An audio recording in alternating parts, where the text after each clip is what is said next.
So it seems, ladies and gentlemen, that Rick Perry would take his friends, his associates, other folks, his donors, to a camping ground that his mama and daddy leased, that he often leased. And it was so wonderful, so sweet, and just one of those places where people just get together, all walks of life, and enjoy the great outdoors and nature, and then just, do a little hunting. And we called it Niggerhead. Oh. Oh, I'm sorry, folks. Forgive me. I'm just saying what the name of the campground was. Wow. That seems inappropriate. This is coming from a report by the Washington Post with reports that it was named this as late as 2008. Many people who were interviewed, according to the Washington Post, said they saw the rock and the block-lettered name clearly visible at different points during the 1980s and 1990s. One former worker on the ranch said he believes it as recently as 2008. Wow, that's strange. That should really hurt Rick Perry in the Republican primary, don't you think? I don't think so. No, I didn't think so either. There was one, of course, person who took some offense to it, and he is one of Rick Perry's primary opponents. This is Herman Cain this weekend.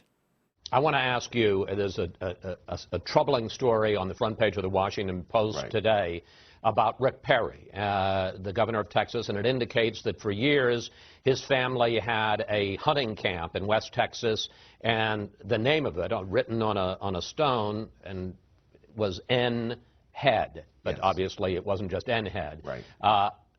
And he was part of that camp, even as governor. Your reaction, sir? My reaction is that's just very insensitive. That isn't a more vile, negative word than the N word, and for him to leave it there as long as he did before I hear that they finally painted over it, it's just plain insensitive to a lot of black people in this country. So that's Herman Cain on Sunday, and of course, immediately, there was a tremendous outcry by the Republican base chastising Rick Perry. Not chastising Rick Perry, chastising Herman Cain for making this an issue. Playing the race card in his primary battle. In other words, saying that that's wrong.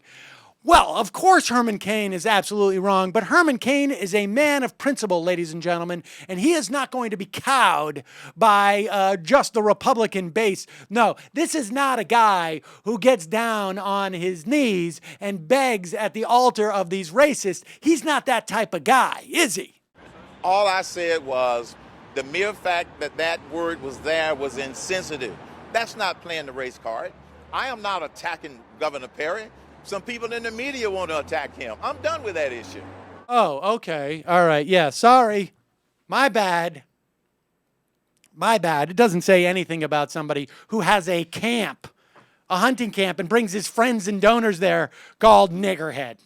It's just one of those things. Also, even to begin with, he calls it insensitive, not racist. No, insensitive. It's insensitive. You hurt my feelings. Yeah, you hurt my feelings. Well, I wonder, one has to wonder, what would constitute it being racist? I mean, what would Rick Perry have to have done? Like, be a Democrat. Or be a Democrat would be one thing. Or maybe just actually had an actual black person's head as the sign. We update it occasionally. But you know what? Even then, I could picture Herman Cain going, that head is just insensitive. It's insensitive. Listen, I had to deal with this a lot when I was delivering pizza. Unbelievable. You cannot hurt yourself by being a racist in the Republican primary. You can only to the extent that people say, hey, this may not fly in the general election.